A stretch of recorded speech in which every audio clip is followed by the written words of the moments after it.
Magandang araw po sa inyong lahat.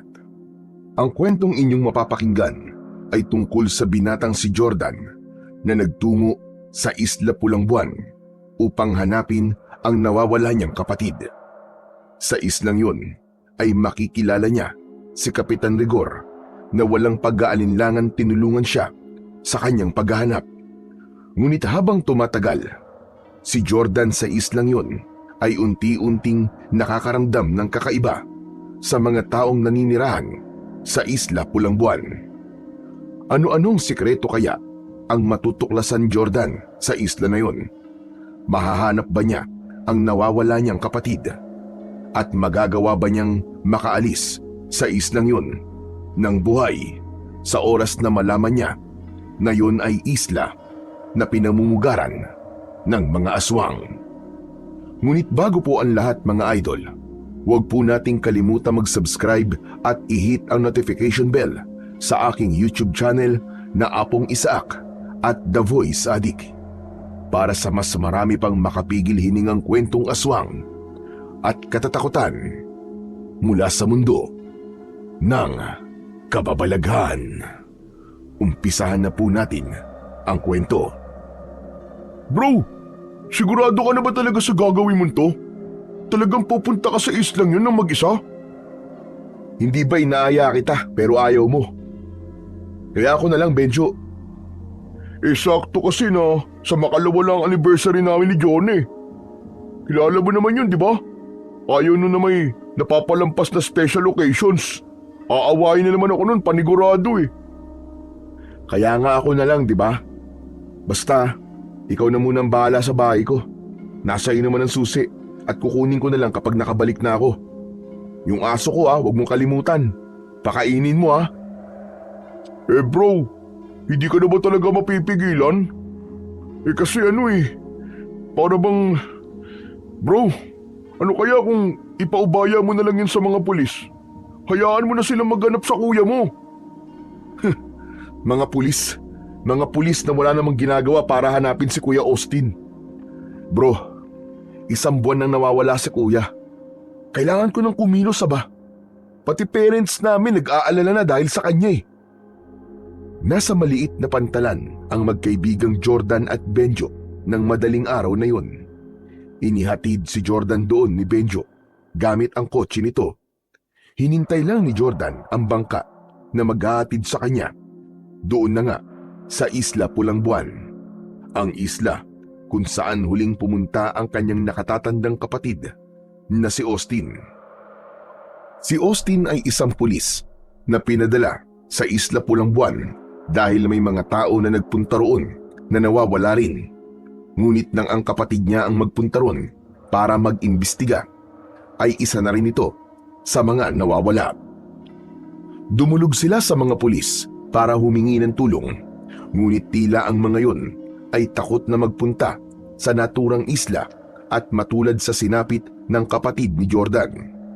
Kaya nagdesisyon siya na siya na mismo ang pumunta sa Isla Pulang Buwan para hanapin ang kanyang Kuya Austin. Bro, kinakabahan talaga ako para sa iyo eh. Huwag ka na lang kaya tumuloy. Bro, kaya kong sarili ko. Para namang hindi ako nag-aral ng taekwondo.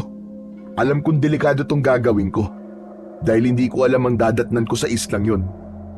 Pero hindi ko naman pwedeng pabayaan na lang si Kuya Austin doon. Hindi ko kayang maghintay sa update ng mga pulis. Benjo, alam mong sobrang bait ni Kuya. Siyang nagpaaral sa akin, kaya gusto kong suklian ang kabutihan niya sa ganitong paraan man lang. Ay nako, sige bahala ka na nga. Mukhang hindi na talaga kita mapipigilan eh. Basta bro mag-iingat ka dun Saka mag-update ka palagi sa akin. Kapag may problema, mag-chat o tawagan mo agad ako. Oo naman, huwag ka mag-alala. Hindi pwedeng hindi ako mag-update sa'yo, lalo na kapag nakita ko na si Kuya. Hayaan mo bro, ipagdadasal ko na makita mo na kagad ang Kuya Austin mo dun. Salamat bro, malaking bagay yan para sa akin. Makalipas ang ilang sandali, isang maliit na bangka ang dumating. Isang matandang lalaki na bangkero ang sakay nun. Lumapit si Jordan sa bangkero at tinanong niya kung ito si Mang Abel. Tumango naman ang matanda bilang pagtugon. Si Mang Abel ang tanging bangkero na pumayag na ihatid siya sa Isla Pulang Buwan. Isang lalaki sa lugar na yun ang nagrekomenda sa kanya kay Mang Abel at yun ang unang beses na nagkita sila ng matandang lalaki. Sa huling pagkakataon ay nagpaalam si Jordan kay Benjo. Tinulungan pa nga siya nito na maisakay ang maleta niya sa bangka. Nang makasakay na si Jordan sa bangka, ay kumaway siya kay Benjo.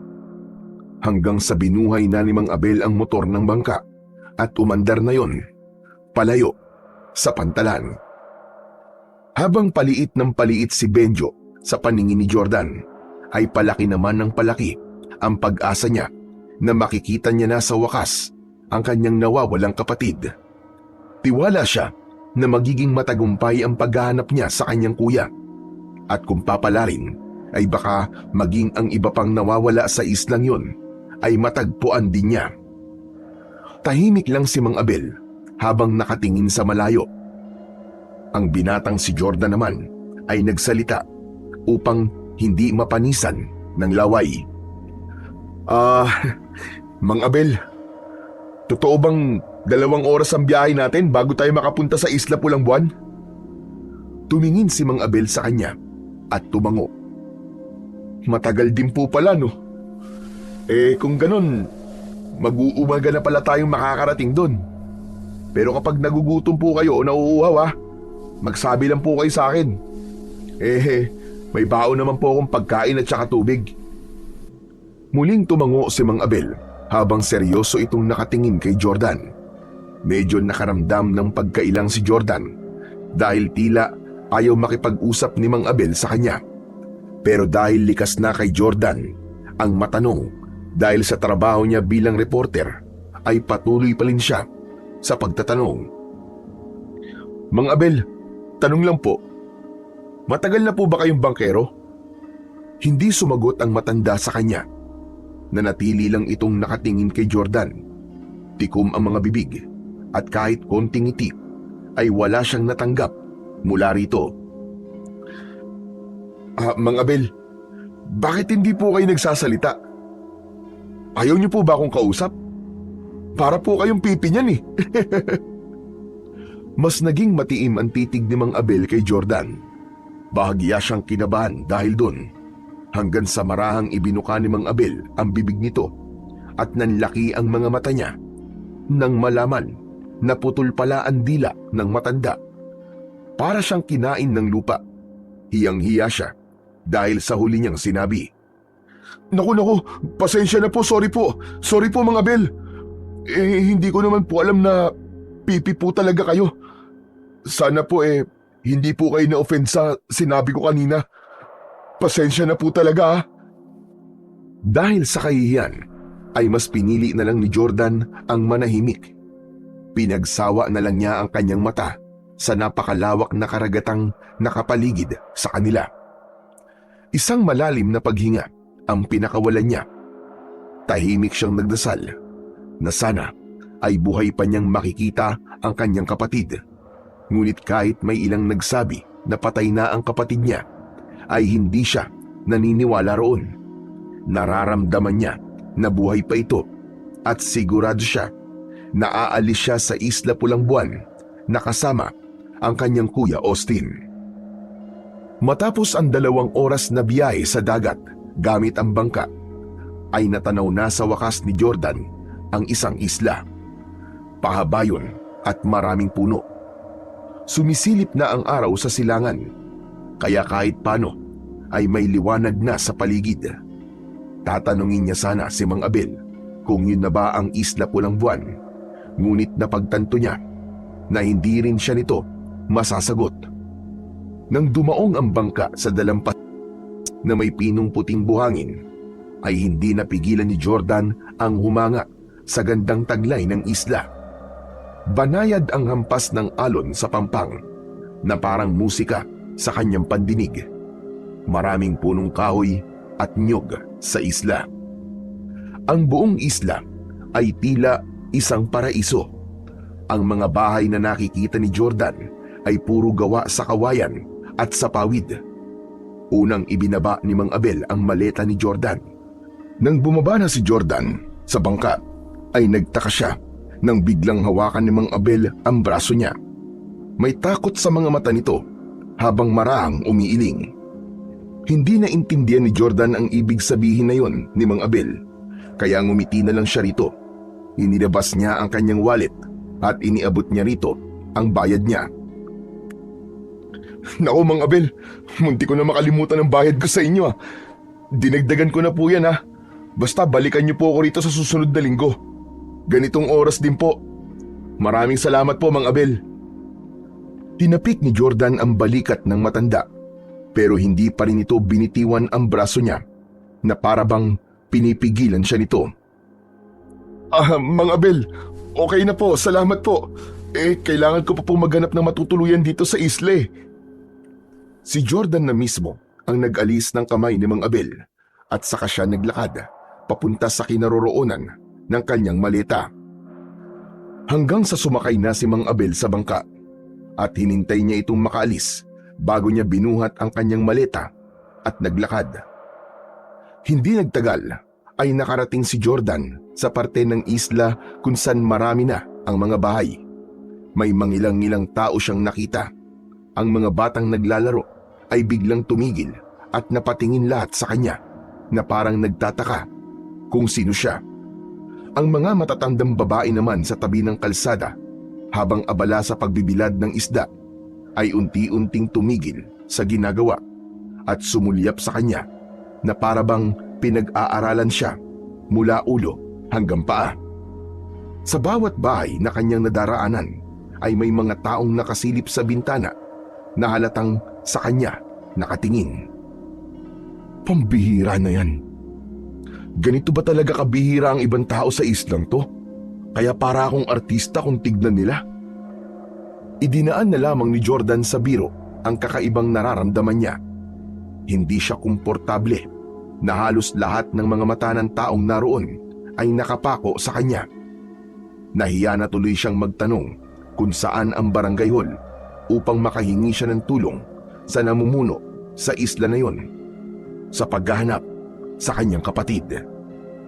Naging matyaga si Jordan sa paghahanap sa barangay hall, ngunit nang inabot na siya ng tanghali at hindi niya pa rin yun nahahanap, ay naglakas loob na siyang magtanong sa isang matandang lalaki. Inihatid siya ng matanda sa isang may kalakihang kubo na nakatayo sa malawak na bakuran. Ayon sa matandang lalaki, ay doon nakatira ang kapitan ng isla na si Kapitan Rigor.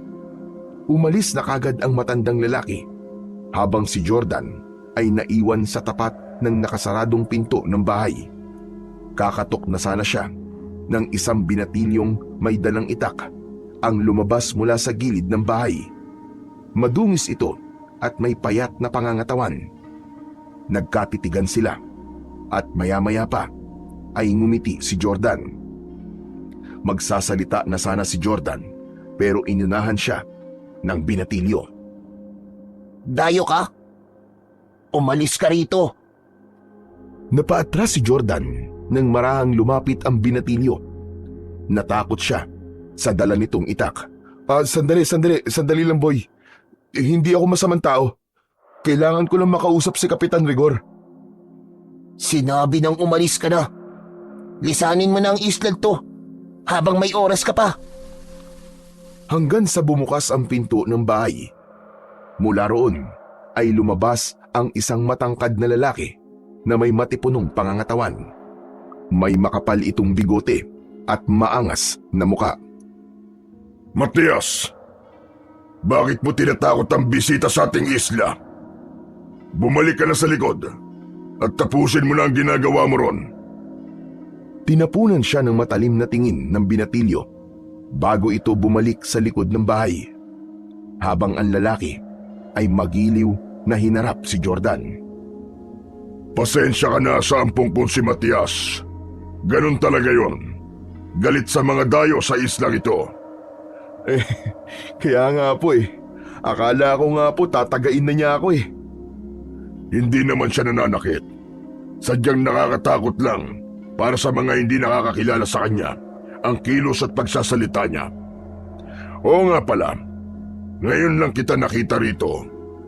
Ano bang pangalan mo? Ako po si Jordan, Kapitan Rigor. May pinagtanungan po akong matandang lalaki kasi hinahanap ko po ang barangay hall. Ang sabi niya po wala raw barangay hall sa islang to. Kaya dito niya po ako dinala sa bahay niyo mismo. Maliit lang kasi ang budget na nakukuha namin. Kaya wala kaming kakayahang magpatayo ng barangay hall. Kaya kapag merong problema ang mga tao, ay dito na lang sila nagpupunta sa bahay ko. Kung ganun po, kayo po talaga ang kapitan dito. Ako nga, may kailangan ka ba sa akin? Meron po Tungkol po sa kapatid ko na nawala po sa islang to. Sandaling natahimik si Kapitan Rigor at tumango-tango. Hindi magandang pag-usapan ng ganyang bagay dito sa labas. Halika, sumunod ka sa akin. Doon tayo sa loob mag-usap.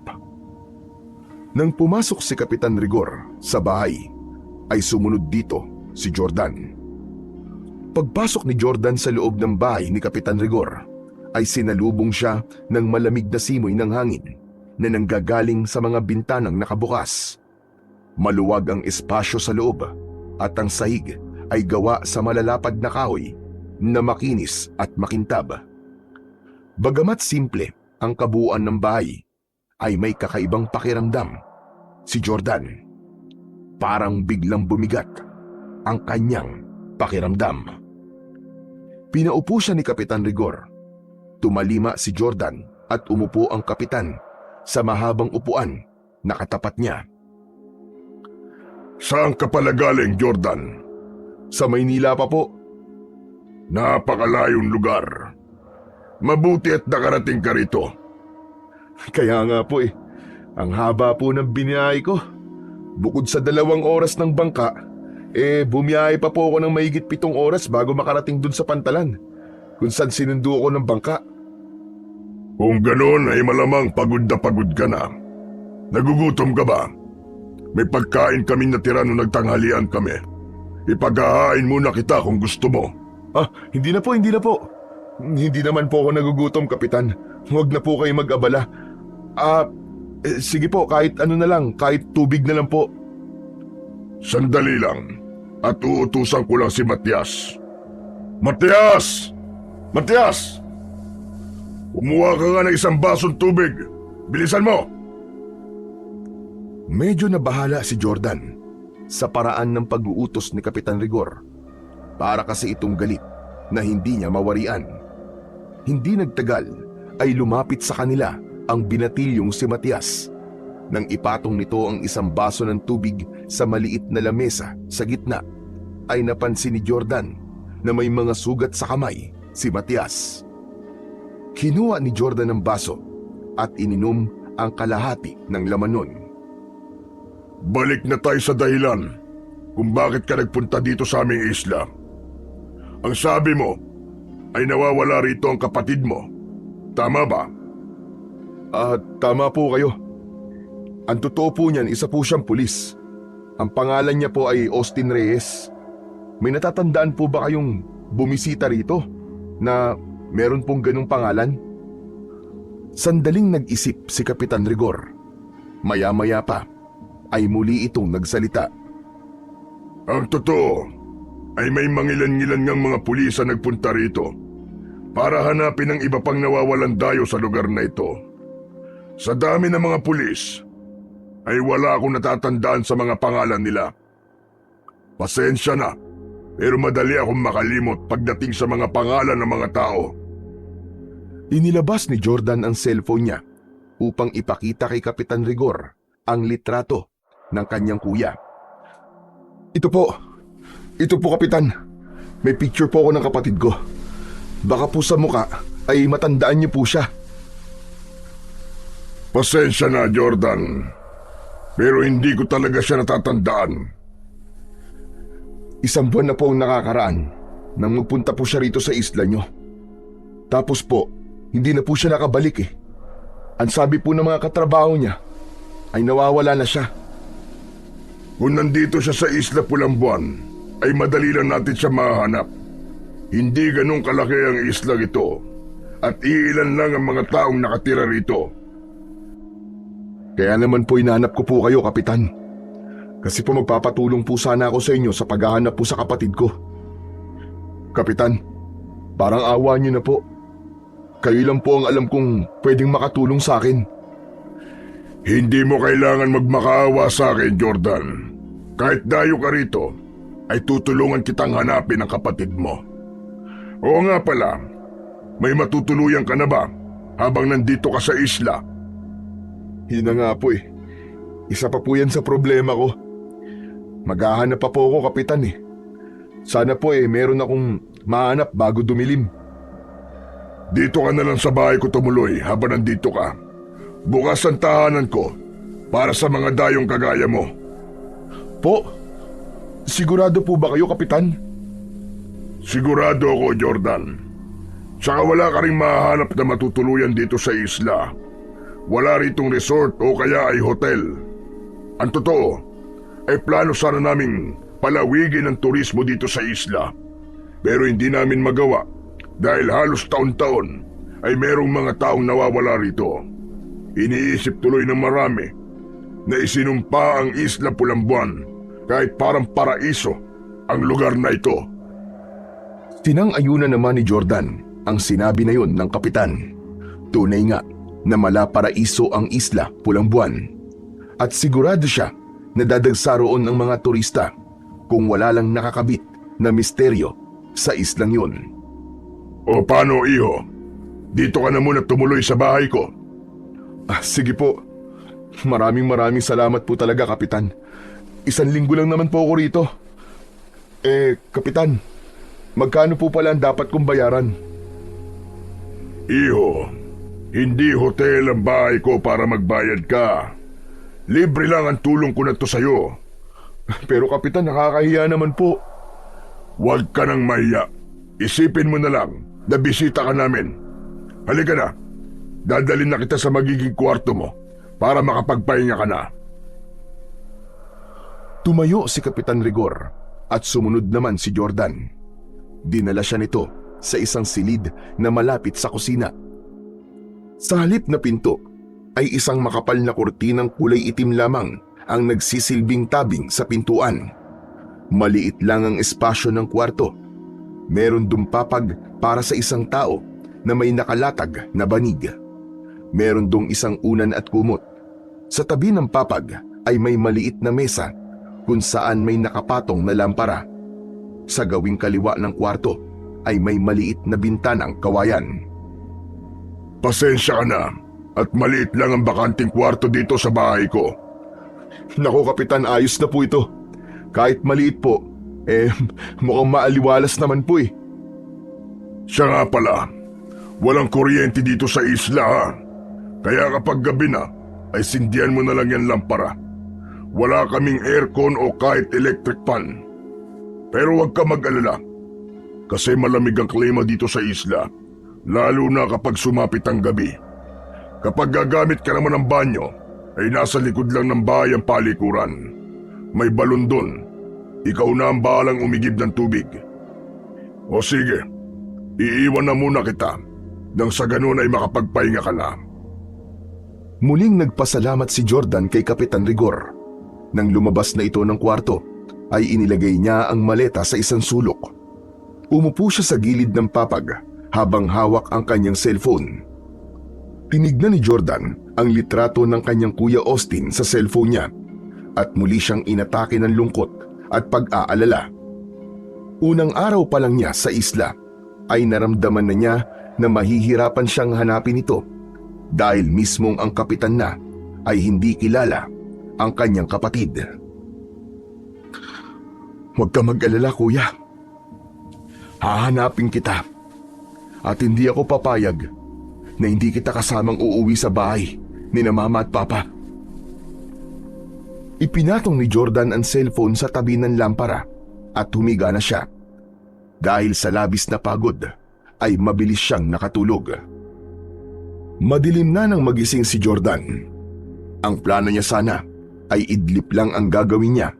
Ngunit dahil sa presko sa silid na kinaroroonan niya, ay napasarap ang kanyang pagtulog. Bumangon siya at kinuha ang kanyang cellphone. Gamit ang flashlight ng cellphone, ay hinanap niya ang posporo at sinindihan niya ang lampara. Bumaha sa kwarto ang malamlam na liwanag. Sa paglabas niya sa kwarto, ay nakita niya na nasa kusina sina Kapitan Rigor at Matias. Nakaupo ang mga yon sa may hapagkainan. Sa gitna ng lamesa ay merong lampara. May nakahain doon na mainit na kanin at adobong baboy. Gising ka na pala, Jordan. Halika, kumain na tayo. Kanina ka pa namin hinihintay ni Matias. Hindi niyo na po ako dapat hinintay. Nauna na po sana kayong kumain. Hindi yun pwede. Kapag may bisita kami dito, ay dapat kasabay namin kakain. Sige na, maupo ka na. Matapos umupo ni Jordan, ay nagsimula na silang kumain. Habang kumakain, ay lihim na pinagmasdan ni Jordan sina Kapitan Rigor at Matias. Napansin niya na halos hindi makakilos ng maayos si Matias dahil palagi itong pinupuna ng kapitan. Nang medyo napalakas ang pagmuya ni Matias, ay sininghalan ito ni Kapitan Rigor. Ayusin mo ang pagmuya mo, Matias. Para kang baboy. At saka bakit nagkakamay ka? Gumamit ka ng kutsara at tinidor. Walang imik na kinuha ni Matias ang kubyertos sa tabi ng plato nito at nagpatuloy sa pagkain. Hindi pa ubos ang kanin ni Matias, pero kukuha na naman sana ito at napagalitan na naman ito ni Kapitan Rigor. Para kang patay gutom, Matias. Ubusin mo nga muna yung kanin mo bago ka kumuha ulit. Nakayukong binitiwan ni Matias ang sandok para sa kanin. Napakunot noon naman si Jordan. Hindi niya maiwasang mabahala sa paraan ng pakikitungo ni Kapitan kay Matias. Kapitan, baka po pwedeng pabayaan na lang po natin si Matias sa kung paano po siya kumain. Alam mo, Jordan, tinuturuan ko yang si Matias ng tamang pagkilos. Ayoko namang isipin ng mga bisita namin na porkit kami taga-isla lamang ay wala na kaming alam sa tamang pagkilos, lalong-lalo na sa harap ng hapagkainan. Pero, Kapitan, bata pa naman po siya. Sigurado po ako na matututo rin po siya habang lumalaki siya. 15 anyos na yang si Matias, kaya hindi na yang bata. Isa pa, parang walang urbanidad ang batang yan ng inampun ko. Mabuti nga at kahit paano ay nagkakaroon na ng magandang asal. Hindi na nakipagtalo pa si Jordan at muling bumalot ang katahimikan sa harap ng hapagkainan. Tanging ang kaluskos ng kutsara at tinidor ang maririnig, habang sa labas ay humahampas naman ang banayad na simoy ng hangin sa mga dingding ng bahay. Pinilit na lamang ni Jordan na kumain, kahit ang totoo ay nawalan na siya ng gana dahil sa nakita niyang pagtrato ni Kapitan Rigor sa batang si Matias. Matapos ang hapunan, ay dinala na ni Matias ang mga pinagkainan sa likod ng bahay upang hugasan sa may tabi ng balon. Dahil wala naman siyang ginagawa, ay naisipan ni Jordan na tulungan ito. Sinundan niya si Matias at yumukod siya sa tabi nito. Ano pang ginagawa mo rito? Di ba sinabi ko na sa'yo na umalis ka na? Tutulungan kita magugas, Matias. Naiinip kasi ako eh. Hindi yan ang ibig kong sabihin. Dito sa isla, umalis ka na. Matias, hindi ako pwedeng umalis dito. Kailangan kong hanapin ang kuya ko. Magsasalita pa sana si Matias, pero biglang dumating si Kapitan Rigor. Napayuko si Matias at itinuloy ang pagsasabon sa mga plato. Jordan, pabayaan mo na si Matias dyan. Kayang-kaya niya na yan. Nag-aalinlangang iniwan ni Jordan si Matias. Dinala siya ni Kapitan Rigor at binigyan siya nito ng sigarilyo, ngunit tumanggi siya. Sinindihan ng kapitan ang sigarilyo nito at hinit-hit yun. Hindi niyo po ba talaga anak si Matias? Hindi, iho. Inampun ko lang siya nung sanggol pa siya. May malakas na bagyo na dumating dito sa isla noon. Marami ang namatay at isa na mga magulang ni Matias.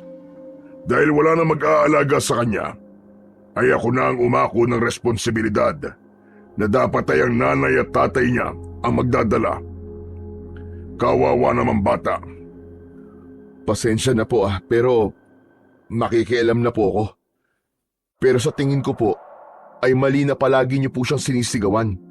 Baka po kasi magka-trauma si Matias eh. Kailangan niyang maging matapang at matatag. Dahil kapag lumaki siya, ay siguradong hindi lang dito sa isla iikot ang mundo niya. Kung ngayon pa lang ay balat sibuyas na siya, sa pagsigaw-sigaw ko, ay wala siyang mararating pagdating ng panahon. Nang maubos na ni Kapitan Rigor ang sigarilyo, ay basta na lang itong itinapon sa lupa at nauna na itong pumasok sa loob ng bahay.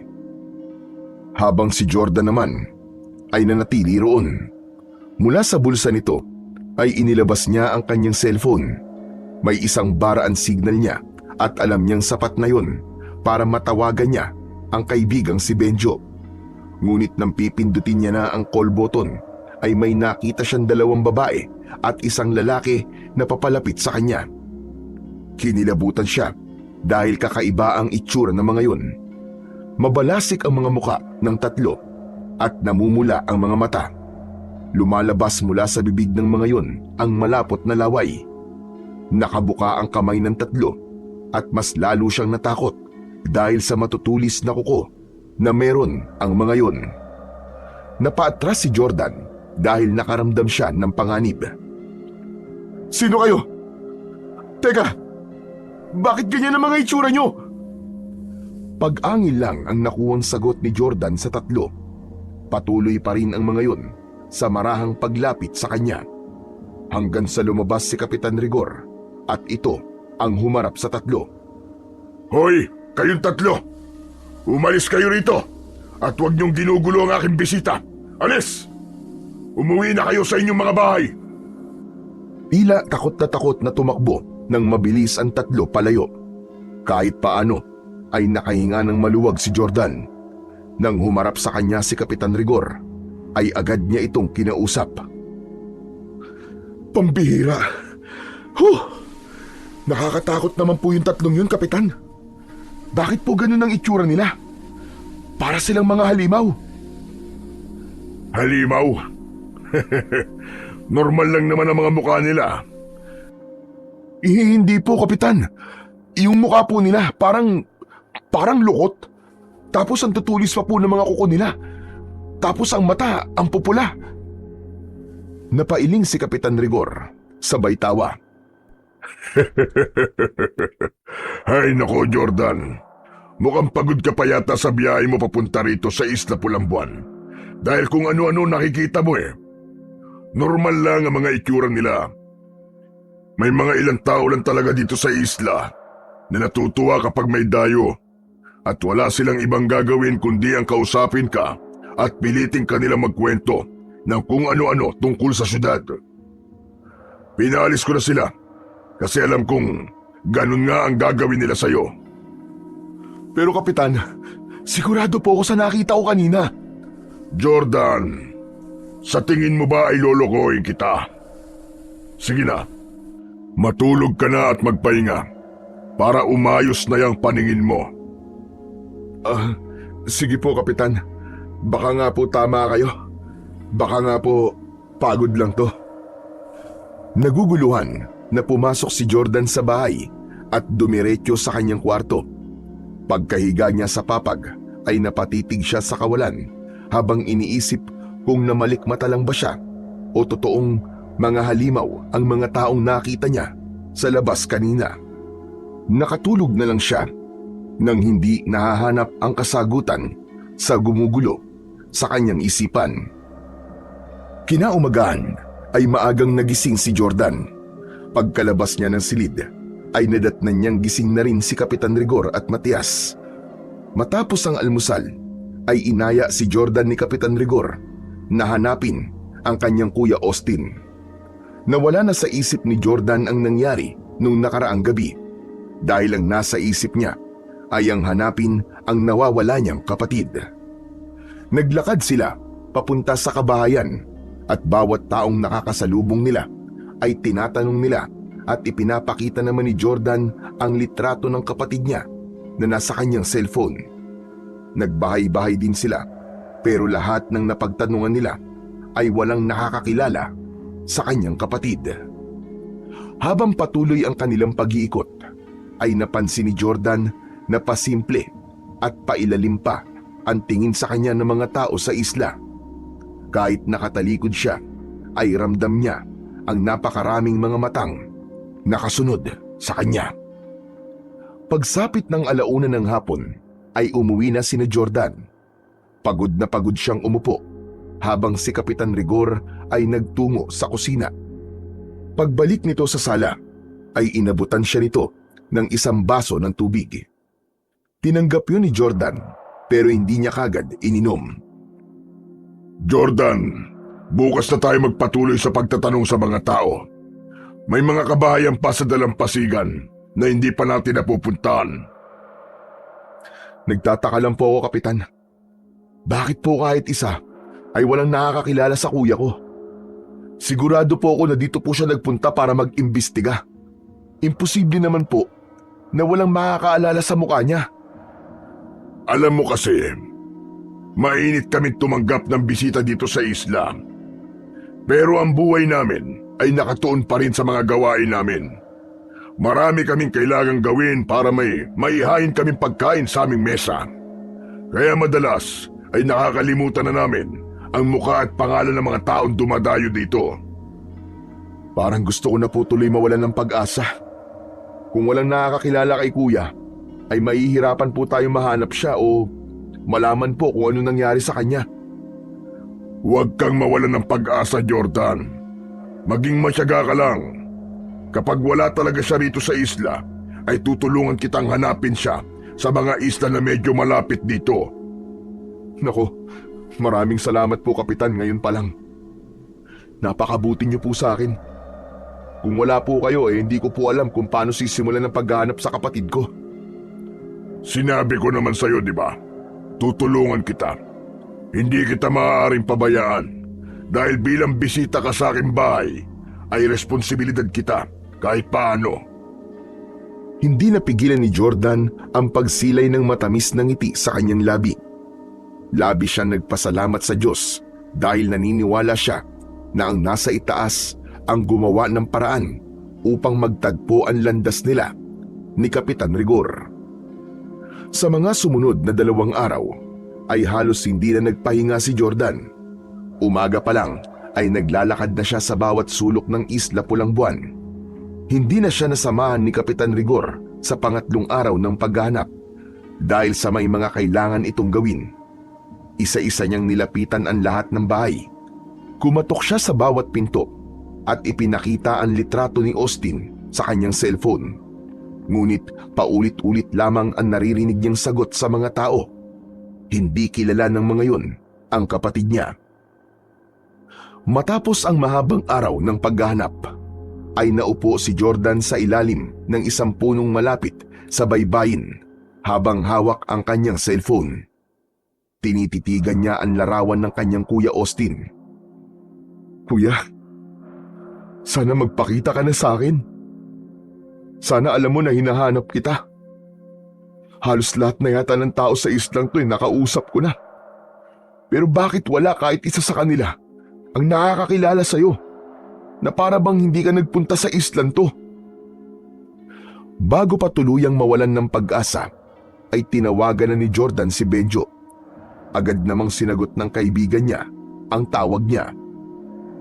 Bro! Oh bro! Buti naalala mo pa ako. 3 araw kang walang paramdam ah. Sorry Benjo ah. Sobrang busy kasi ako sa paghanap dito kay Kuya Austin eh. Ano? Kumusta naman ang paghahanap mo sa kanya? May balita na ba? Ewan bro, parang nawawala na ako ng pag-asa. Lahat na yata ng tao dito napagtanungan ko na kung kilala ba nila si Kuya Austin o natatandaan ba nila ang mukha ni Kuya. Pero pare-pareha silang hindi kilala ang kapatid ko, hindi rin nila nakita rito. Ano? Talaga? Seryoso ba yan? Parang imposible naman na kahit isa ay wala makakakilala sa kanya. Teka bro, sigurado ka ba na sa tamang isla ka? Bro, sigurado ako. Nasa isla Pulang Buwan ako 100%. Bro, baka naman may suggestion ka dyan na pwede kong gawin. Sandali lang bro at mag-iisip lang ako. Isang mahabang katahimikan ang namayani sa pagitan ni Jordan at Benjo. Makalipas ang ilang segundo ay muling nagsalita si Benjo. Bro, kung hindi siya kilala ng mga tao dyan, ano kaya kung hanapin mo siya sa iba pang parte ng isla? Meron ba diyang mga gubat o bundok? Meron bro. Yun naman pala Doon mo siya hanapin. Malay mo, nandun siya bro. Oo nga no. Siguro nga tama ka. Baka nga makakita rin ako dun ng clue kung nasan ba talaga ang kuya ko. May mga sasabihin pa sana si Benjo pero nagsimula nang maging choppy ang linya. Nang tignan ni Jordan ang signal ng cellphone niya ay nakita niya na mahina na yun. Nais pa sana niyang makausap ng matagal si Benjo pero napilitan na siyang tapusin ang tawag dahil hindi niya na ito maintindihan. Hindi na siya nagtagal sa kinauupuan niya. Tumayo na siya at nagsimulang maglakad patungo sa bahay ni na Kapitan Rigor. Pagdating ni Jordan sa bahay ng kapitan, ay tanging si Matias ang naabutan niya roon. Abala ang binatilyo sa pagbubungkal ng lupa sa gilid ng bahay kung saan nakatanim ang iba't ibang gulay. Sandaling napahinto si Matias nang makita siya. Matalim ang tingin nito sa kanya na para bang may nagawa siyang malaking pagkakamali rito. Simula nang dumating sa islang yun si Jordan, ay hindi pa siya nagkaroon ng pagkakataon na makausap ng maayos si Matias. Palagi nitong sinasabi na umalis siya sa isla sa dahilang hindi niya alam. Lumapit si Jordan kay Matias at pinanood ito sa ginagawa nito. May pritong saging sa kusina. Ang sabi ni Kapitan, kung nagugutom ka raw, ay kumain ka na lang daw doon. Busog pa ako, Matias Pero salamat Matias, may tatanong sana ako sa iyo Gusto ko yung totoong isasagot mo Bakit sa tuwing nagkakausap tayo ay palagi mong sinasabi sa akin na umalis na ako dito sa isla? Muling huminto si Matias sa pagbubungkal ng lupa. Umangat ang mukha nito at diretsong tumingin kay Jordan. Gusto mo ba talagang malaman ng totoo? Kung hindi ka aalis sa islang to, bago sumapit ang susunod na pulang buwan, ay magagaya ka sa iba pang dayo na nagpunta rito. At hindi ka na makakaalis ng buhay. Ang kapatid mo, wala na siya. Patay na siya. Pinatay siya ng mga tao dito sa isla. Hindi kami tao. Lahat kami na narito ay mga aswang.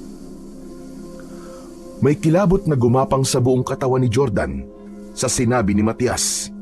Napakaseryoso ng mukha nito na para bang totoo ang mga salitang lumabas sa bibig nito. Hindi nagtagal ay mahinang tumawa si Jordan. Ano? Lahat kayo rito mga aswang? Oo, pati si Kapitan Rigor. Aswang din siya. Siya ang supremo o leader ng mga aswang sa Isla Pulang Buwan. Ilang gabi na lang at sasapit na ang pulang buwan. Doon kanila papatayin para gawing alay. Kaya sinasabi ko sa'yo, umalis ka na rito. Pero Matias, hindi ako pwedeng basta umalis na lang dito nang hindi ko nalalaman ang nangyari sa kapatid ko at kung nasan siya. Saka pasensya ka na. Pero hindi ako naniniwala sa mga aswang, Matias. Alam ko na hindi mo gusto na narito ako. Kaya siguro'y gumagawa ka ng kwento para umalis ako. Pero kahit na anong pananakot ang gawin mo, ay hindi mo ako mapapaalis, Matias. Ano ka ba? Totoo sinasabi ko sa'yo. Kailan ka pa maniniwala? Kapag huli na ang lahat? Kapag ikaw naman ang pinatay? Matipid na ngumiti si Jordan sa binatilyo. Para sa kanya ay wala nang saysay ang makipag-usap pa rito dahil kung ano-ano na ang lumalabas sa bibig nito. Iniwanan na niya si Matias. Nagtungo na siya sa kwarto niya upang ipahinga ang katawan niyang pagod sa maghapon na paghahanap sa kanyang kapatid. Labis na nabahala si Jordan sa mga sinabi sa kanya ni Matias. Kaya kinabukasan, habang kasama niya si Kapitan Rigor sa pag-iikot sa isla upang hanapin ang kanyang kuya, ay ipinaalam niya kay Kapitan Rigor ang mga sinabi sa kanya ni Matias nung nakaraang araw. Lahat ng sinabi ni Matias, gaya ng lahat ng tao sa islang yun, ay aswang. At mamamatay siya kapag hindi siya umalis bago sumapit ang pulang buwan, ay sinabi niyang lahat sa kapitan. Malakas na tumawa si Kapitan Rigor. Sinabi niya yon. Si Raulo talaga tong Matias na to. Huwag kang maniwala kay Matias. Sinungaling ang batang yon, Jordan. Alam mo ramdam ko kasi na ayaw kanya na nakatira sa bahay ko. Kaya kung ano-anong kasinungalingan na lamang ang sinasabi niya para takutin ka. Gusto niya siguro na umalis ka na rito sa isla. Yun na nga rin po ang naisip ko, Kapitan eh. Hindi po ako manhid para hindi maramdaman ang mabigat na loob ni Matias sa akin. Saka kung aswang kami, hindi ba dapat nung unang gabi mo pa lang dito ay pinatay ka na namin? Tama po kayo. Isa pa, hindi po kasi ako naniniwala sa mga aswang-aswang eh. Alam ko po nakatang-isip lang sila para gawing panakot po sa mga bata. Pero Kapitan, maiba po ako. Halos lahat po kasi ng bahay at mga tao rito sa isla ay napagtanungan na natin. Ano po kaya kung sa gubat naman po tayo sunod na maghanap sa kapatid ko? Naisip ko po kasi, Kapitan, na baka na-aksidente po siya ron o kaya baka may makita po tayo dong clue na makakapagsabi kung nasan po ang kuya ko. Jordan, delikado ang gubat sa islang to. Marami dong makamandag na mga ahas. Lahat kami rito ay iniiwasan ang gubat na yon dahil ayaw naming mabiktima ng mga ahas doon. Ay, kung ganun, mas lalo po akong dapat na magpunta sa gubat. Baka po nagpunta dun si kuya tapos inatakit po siya ng mga ahas. Kapitan, kung maaari po sana samahan niyo po ako ngayon sa gubat. Sige na po, parang awa niyo na po. Napabuntong hininga si Kapitan Rigor, sabay iling. O sige, sasamahan kita. Pero sandali lang tayo ron. Hindi tayo pwedeng magtagal ron. Matapos ang pagpayag ni Kapitan Rigor, ay tahimik silang naglakad papalayo sa kabahayan, patungo sa gubat sa isla. Makapal ang mga punong kahoy doon, at bawat hakbang nila ay may kasabay na langit-ngit ng mga tuyong daon at sanga sa ilalim ng kanilang paa. Mabagal at maingat ang kilos ni Jordan habang pinagmamasdan ng paligid. Umasa siya na makakakita siya ng palatandaan na nagpunta roon ang kanyang kapatid. Habang patuloy silang lumalalim sa gubat, ay nagkaroon si Jordan ng pakiramdam na parang may mga matang nakatingin sa kanila. Makalipas ang ilang minuto, ay nakita ni Jordan sa unahan nila ang isang napakalaking puno ng balete. Napakaraming baging ang nakalaylay mula sa matataba nitong mga sanga. May kilabot na naramdaman si Jordan habang naglalakad palapit sa balete, ngunit napahinto siya nang mapansin niyang wala na sa tabi niya si Kapitan Rigor.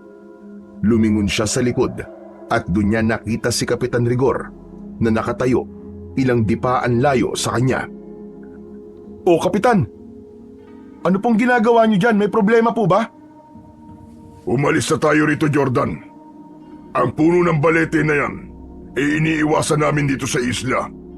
Pinapaniwalaan Natirahan daw yan ng mga maligno. Kapitan, gaya po ng mga aswang ay hindi po ako naniniwala rin sa mga maligno. Tara na po, umikot pa po tayo ng ilang minuto. Kung gusto mong ipagpatuloy ang pagganap sa kapatid mo sa gubat, ay ikaw na lang. Kailangan ko nang umalis dito dahil may mga kailangan pa akong gawin. Pero Kapitan, hindi na nagawa pang tapusin ni Jordan ang kanyang sasabihin dahil tumalikod na si Kapitan Rigor at nagmamadaling naglakad palayo na parabang takot na takot ito. Sandaling tinignan ni Jordan ang puno ng balete na sa palagay niya ay ilang taon nang nakatayo roon base sa laki at itsura nito. Hindi nawala ang kilabot na kanyang naramdaman. Maya-maya pa ay may narinig siyang sitsit sa kung saan na mas nagpatindi ng kanyang takot. Nagmamadali siyang sumunod kay Kapitan Rigor palabas ng gubat na yon. Hindi muna umuwi si Jordan sa bahay ni Kapitan Rigor. Bagkus ay naglakad-lakad pa siya sa dalampasigan upang kalmahin ang kanyang nararamdaman. May pakiramdam siya na nasa gubat ang kasagutan sa pagkawala ng kanyang kapatid. Ngunit dahil sa sinabi ni Kapitan Rigor na marami dong ahas, ay nagkaroon siya ng pagdadalawang isip na bumalik doon. Matapos ang halos kalahating oras, ay nagdesisyon na si Jordan na bumalik sa bahay ng kapitan. Nasa labas pa lang siya ng bahay, ay dinig na niya ang malakas na pagsigaw at pag-iyak ni Matias. Kinabahan siya at napatakbo siya papunta sa loob ng bahay. Narinig niya ang boses ni Matias sa kwarto nito at ni Kapitan Rigor. Meron yung pinto, hindi gaya ng kwartong ginagamit niya, kaya hindi niya magawang makapasok doon. Tama na po! Tama na po, Kapitan! Hindi na po ako uulit! Tama na po! Talagang hindi ka na makakaulit. Ang dapat sa'yo ay magtanda. Napapitlag si Jordan nang marinig niya ang malakas na pagpalo ng kung anong bagay sa katawan ni Matias. Hindi na niya napigilang kumatok ng sunod-sunod sa pinto ng kwarto. Kapitan! Kapitan, tama na po yan! Nasasaktan po ang bata, tama na po! Huwag kang makialam dito, Jordan. Hayaan mo kung disiplinahin ang batang ito. Pero Kapitan, marami pong paraan para sa pagdidisiplina ng bata. Hindi mo siya kailangan saktan. Ngunit hindi nakinig si Kapitan Rigor sa sinabi ni Jordan. Patuloy pa rin ito sa pagpalo kay Matias, habang si Matias naman ay palakas ng palakas ang pagsigaw. Pakiramdam ni Jordan ay nawalan ng lakas ang buo niyang katawan. Gusto niyang tulungan si Matias pero wala siyang magawa dahil hindi niya mabuksan ang pinto. Ilang minuto ang lumipas at huminto na ang pagpalo kay Matias. Tanging ang mahihinang hikbi na lamang ni Matias ang naririnig niya. Biglang bumukas ang pinto at lumabas mula roon si Kapitan Rigor na may hawak na malapad na pamalong kahoy. Bago isarado ni Kapitan Rigor ang pinto, ay nakita pa niya si Matias na nakaupo sa isang sulok habang umiiyak. Puno ng pasa ang buong katawan nito at dumudugo pa ang bibig. Bubuksan sana ni Jordan ang pinto para lapitan si Matias, ngunit biglang nagsalita si Kapitan Rigor. Huwag mo siyang tutulungan, Jordan. Hayaan mo mag-isa niyang pagsisiyan ang ginawa niyang kasalanan. Kapitan Rigor, ano po bang ginawa ni Matias para bugbugin niyo po siya ng ganun? Hindi ba't sinabi mo na nagsinungaling siya sa'yo? Yung sinabi niya na lahat ng tao sa isla, kasama na ako, ay mga aswang? Natigilan si Jordan na konsensya siya nang mapagtanto niya na kasalanan niya pala kung bakit binugbog ang batang si Matias. Pero Kapitan, hindi mo naman siya kailangan saktan ng ganong katindi. Pwede mo naman siyang pagsabihan na lang o kausapin na huwag na siyang magsisinungaling na huwag niya nang uulitin. Sa ginagawa niyo pong pananakit sa kanya, baka magrebelde po siya at mas lalo kayong mahirapan na pasunurin siya. Kung hindi ko sasaktan ng batang yan, ay hindi yan matututo. Saka bakit ka ba nakikialam kung paano ko didisiplinahin si Matias? Ako ang tumatayong magulang niya at may karapatan akong gawin ang kahit na anong gusto ko sa kanya. Mali po kayo, Kapitan. Hindi porket anak o ampun niyo ang isang bata, ay may karapatan po kayong saktan siya. Meron po tayong batas na nagpoprotekta sa mga batang kagaya ni Matias. Sa islang to, ako ang batas. At hindi ko nagugustuhan ang pakikialam mo, Jordan. Hindi porket pinatuloy kita rito sa aking bahay, ay may karapatan ka nang makialam sa akin. Kung gusto mong manatili pa sa islang ito, at ituloy ang paghanap sa kuya mo, ay matuto kang sundin ang batas ko. Nagkakaintindihan ba tayong dalawa? Napalunok si Jordan sa mga sinabi ni Kapitan Rigor sa kanya. Hindi niya akalain na mapagsasalitaan siya nito ng ganun. Dahil na rin sa takot na paalisin siya nito sa isla, ay tumango na lang siya bilang pagtugon. Lumabas ng bahay si Kapitan Rigor, habang si Jordan naman ay naiwan na nakatayo at nag-iisip kung ano ang susunod niyang gagawin. Naisipan ni Jordan na maglakad-lakad muna. Muli siyang nagtungo sa gubat upang magkaroon ng halaga ang paglalakad niya. Patuloy siyang naghanap ng kung anong palatandaan na nagtungo nga roon ang kanyang kapatid. Alerto siya sa paligid, lalo na't sinabi ni Kapitan Rigor na marami dong ahas. Ngunit hindi pa rin naaalis sa isip niya ang sinapit ni Matias kanina sa kapitan. Hindi nawala sa utak niya ang imahe ni Matias na puno ng pasa habang umiiyak. Hanggang sa napahinto siya sa paglalakad nang isang hukay ang nakita niya sa gitna ng kagubatan. Hindi yun ganun kalalim. Sa tansya niya ay isang dipa niya ang lapad ng hukay. Sumilip siya ron at nakita niya na may mga sunog na damit doon. Bumaba siya at tinignan ang mga gamit na naroon. May nakita siyang bag na hindi tuluyang natupok ng apoy. Meron ding mga tela na halatang mga luma na damit. Pero ang labis niyang ipinagtaka ay ang sunog na cellphone. Napakunot ang noo ni Jordan. Teka, paano nagkaroon ng cellphone dito? Pagmamay-ari ba to ng isa sa mga nagpunta sa islang to? Nabitiwan ni Jordan ang sunog na cellphone nang makarinig siya ng malakas na sitsit na sinundan ng yabag ng paa na parang papunta sa kinaroroonan niya. Agad siyang umahon sa hukay at mabilis na tumakbo palabas ng gubat. Nang makalabas siya ng gubat, ay habol niya ang kanyang paghinga. Nang makarating si Jordan sa bahay ni Kapitan Rigor, ay wala roon ang kapitan. Nakapinid pa rin ang kwarto kung saan naroon si Matias. Gusto niya sana itong kausapin para kahit paano ay gumaan ang loob nito. Ngunit naisip niya na hindi yun magandang ideya dahil sinabihan siya ni Kapitan Rigor na huwag makialam pagdating kay Matias. Kaya pumasok na lamang siya sa kanyang silid sa bahay na yon. Humiga siya at tumingin sa kawalan. Habang nakahiga si Jordan, ay naramdaman niyang tila hindi siya mapakali, kaya binaliktad niya ang unan. Sa muling paglapat ng ulo niya sa unan, ay may naramdaman siyang matigas na bagay doon. Bumangon si Jordan at inalis niya ang punda ng unan. Itinaktak niya sa papag ang punda at isang gold necklace ang nalaglag mula roon. Tinitigan ni Jordan ang kwintas at dinampot niya yon. Habang nanginginig ang mga kamay, ang kwintas ay may palawit na araw. Teka, kay Kuya Austin to ah! Hindi maaaring magkamali si Jordan. Sa kuya niya ang kwintas na yon. Binili yun ng kanyang kapatid para sa sarili nito nung nagsisimula pa lamang itong magtrabaho.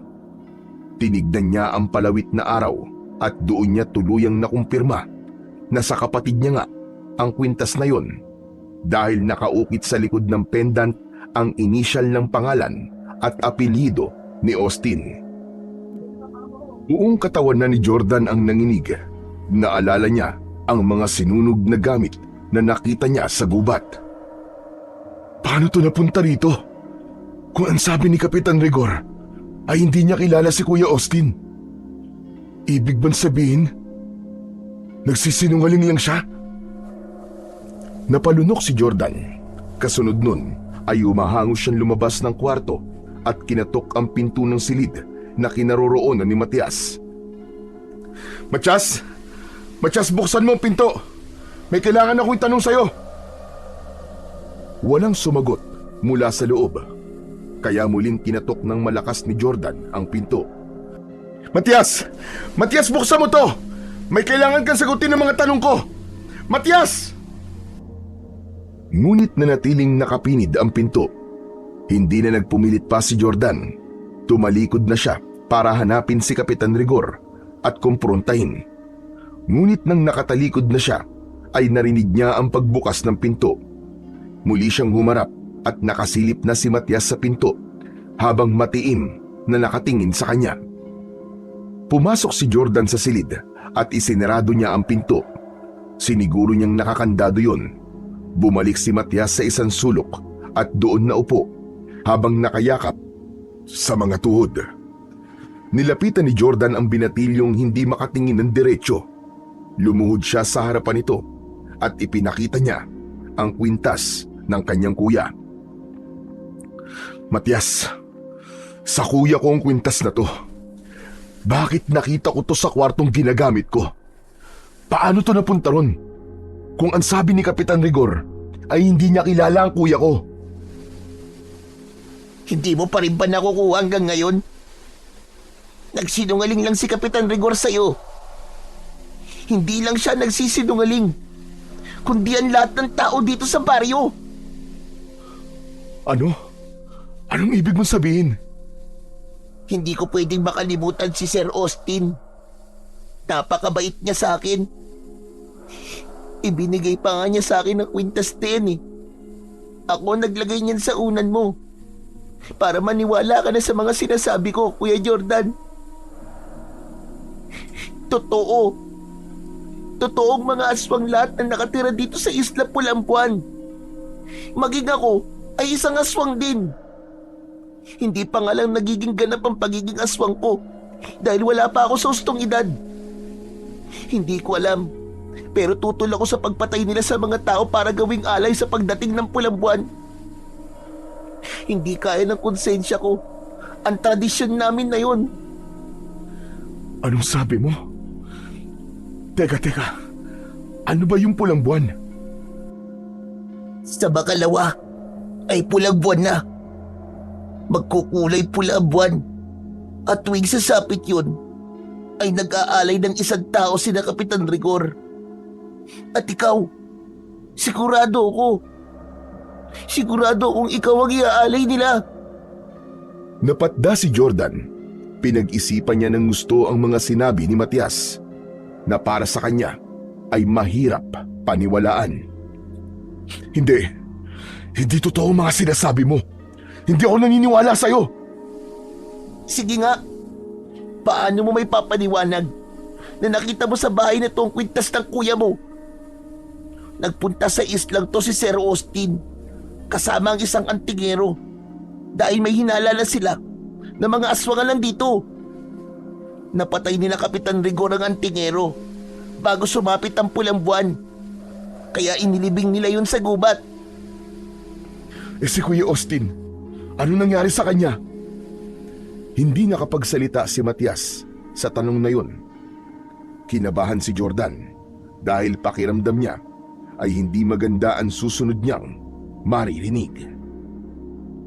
Matias, sumagot ka! Ano nangyari sa kuya ko? Nasaan si Kuya Austin? Nang napatunayan ni na Sir Austin na aswang nga mga nakatira dito sa isla, ay hinarap siya ni na Kapitan Rigor. Sa pagkakaalam ko, naglaban sila dun sa gubat at dun namatay si Sir Austin. Base yun sa narinig ko na kwento ni Kapitan Rigor. Nahulog daw sa bangin ng kuya mo at yun na naging sanhi ng kamatayan niya.